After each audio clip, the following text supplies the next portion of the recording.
नाजरीन आदाब, आइए डालते हैं आज की अहम खबरों पर एक नजर। नए मुकर्रर करदा greater Hyderabad municipal corporation GHMC commissioner के अहकामात के बाद हुकाम ने हैदराबाद में गैर कानूनी तामीरात के खिलाफ सख्त कार्रवाई की है।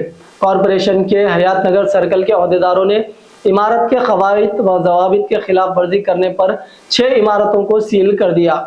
GHMC के हुकाम के मुताबिक ये 6 इमारतें जो LB नगर जोन में वाक़ हैं बगैर इजाजत के तामीर की गई थी। सील किए गए इमारतों में G+2 और जबकि 2 G+4 इमारतों में से 4 शिफाफियत को बढ़ाने और आवाम को G+2 और जबकि मुतालिया करने के लिए GHMC के अहदेदारों ने इसको सील की गई इमारतों पर फ्लैक्स बैनर भी लगा दिए हैं, जिस पर वाज़े तौर पर लिखा है कि यह मकान GHMC एक्ट 1995 की दफा 461A के तहत सील किया गया है, जो GHMC एक्ट के तहत की जाने वाली कानूनी कार्रवाई को जाहिर करता है। सील की गई इमारतों में 2 सागर कॉम्प्लेक्स है, 2 BN रेड्डी कॉम्प्लेक्स में और एक श्रीपुरम कॉलोनी में सेक्रेटेरिएट नगर में वाक़ है। GHMC ने इस बात पर जोर दिया है कि शहर में गैर कानूनी तामीराती सरगर्मियों पर पाबंदी आयद करने के लिए एक वसी तर इक़दामात की शुरुआत है। आंध्र प्रदेश के chief minister N Chandrababu Naidu की क़यामगाह के करीब एक अजदहे की मौजूदगी ने इलाके में सनसनी फैला दी है। यह अजदहा जिला गुंटूर के उंडावली में वाक़ चीफ मिनिस्टर की क़यामगाह के मीडिया पॉइंट के करीब मुर्दा हालत में पाया गया। चंद्रबाबू नायडू ने फौरन सिक्योरिटी अहदेदारों को इस वाक़े की इत्तला दी और उन्हें हिदायत दी कि फौरी तौर पर सूरत हाल का जायजा लिया जाए। सिक्योरिटी टीम ने अजदहे की मौजूदगी के बाद फौरी इक़दाम करते हुए उसे वहां से हटा दिया। इस वाक़े ने मुकामी लोगों में तशवीश की लहर दौड़ा दी है, क्योंकि चीफ मिनिस्टर की क़यामगाह के करीब इस तरह के गैर मामूली वाक़यात का होना मामूली बात नहीं है। हुकाम इस मामले की तहकीकात कर रही है ताकि अजदहे की मौत के असबाब का पता लगाया जा सके और आइंदा के लिए हिफाजती तदाबीर इख्तियार की जा सके।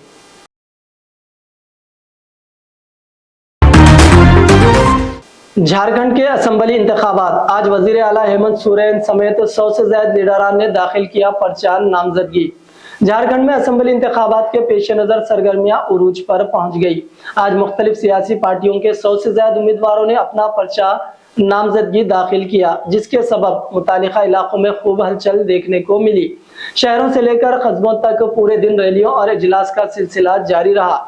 4 रियासतों के वज़राए आला और 3 मरकजी वज़रा समेत कई सरकर्दा लीडरों ने अपनी अपनी पार्टियों और इत्तेहादी उम्मीदवारों की हिमायत में आवाम से वोट मांगे।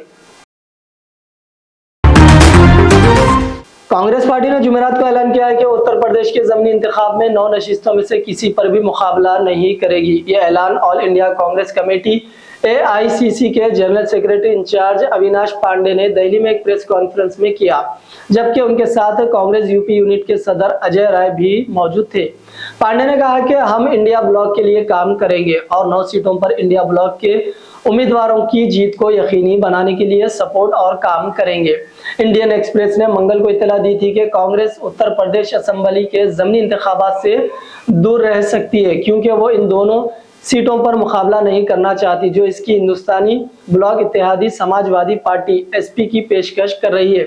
नागा और जात पात के मसावात का हवाला देते हुए कांग्रेस ने इल्जाम लगाया था कि SP ने इत्तेहाद धर्म की पैरवी नहीं की और एक तरफा तौर पर 9 नशिस्तों में से 7 के लिए उम्मीदवारों का ऐलान किया, जहां 13 नवंबर को ज़मीनी इंतखाबात होंगे। कांग्रेस के अंदरूनी ज़राए ने दावा किया है कि पार्टी ने खैर और गाजियाबाद से मुकाबला करने से इनकार कर दिया है। एलोन मस्क का डोनाल्ड ट्रंप की हिमायत में रोजाना $1 मिलियन देने का ऐलान। इस वक्त अमेरिका में इंतखाबी सरगर्मियां जोरों पर है। डोनाल्ड ट्रंप एक बार फिर सदारती उम्मीदवार के तौर पर मैदान में है। इस बार वो हर हथकंडे इलेक्शन में कामयाबी के लिए अपना रहे हैं। इस सिलसिले में उनके साथ दुनिया के अमीर तरीन आदमी एलोन मस्क भी आगे आ गए हैं और एलोन मस्क तो अपनी बेपनाह दौलत और सोशल मीडिया प्लेटफॉर्म X को इलेक्शन में रिपब्लिकन उम्मीदवार डोनाल्ड ट्रंप की कामयाबी को यकीनी बनाने के लिए भरपूर अंदाज में इस्तेमाल करते हुए नजर आ रहे हैं। बैनुल अक़वामी मीडिया की रिपोर्ट के मुताबिक हाल ही में एलोन मस्क ने डोनाल्ड ट्रंप की हिमायत करने में एक और बड़ा कदम उठाया है। रिपोर्ट में बताया गया है कि एलोन मस्क अमेरिकी सदारती इंतखाबात तक उन तमाम लोगों को रोजाना $1 मिलियन देंगे जो अमेरिकी आइन की हिमायत में उनकी ऑनलाइन पिटीशन पर दस्तखत करेंगे। उन्होंने अपने इस ऐलान के फौरन बाद अमेरिकी रियासत पेंसिल्वानिया में एक तकरीब में शिरकत करने वाले एक शख्स को $1 मिलियन का चेक भी पेश कर दिया। तुर्की में मुंबई जैसा 26/11 हमला, 3 दहशतगर्द मुसलसल कर रहे थे फायरिंग, एक खातून भी है शामिल। हमले में अब तक 4 लोगों की मौत। तुर्की सदर तैयब उर्दुगान ने कहा कि बुध के रोज मुल्क की सरकारी एरोस्पेस और दफाई कंपनी तोसास के अहाते में हमला आवरों ने धमाका खेज मवाद से धमाका किया और फायरिंग की, जिसमें 4 अफराद हलाक और मुतादिद जख्मी हो गए। वहीं सिक्योरिटी फोर्सेज ने 2 दहशतगर्दों को हलाक कर दिया है। जेर दाखिला अली ने कहा कि कम से कम 2 हमला आवर मारे गए। उर्दुगान ने रूस के शहर काजान में ब्रिक्स इजलास के मौके पर रूसी सदर पुतिन से मुलाकात के दौरान कहा कि हमारे 4 अफराद शहीद और 14 जख्मी हो गए हैं। मैं इस घिनौने दहशतगर्दाना हमले की मजम्मत करता हूँ। पुतिन ने इस हमले पर ताज़ियत का इजहार किया। तो नाज़रीन इकराम, ये थी आज की कुछ अहम खबरें। दीजिए आपके दोस्त अजहर खान को इजाजत। अल्लाह हाफिज।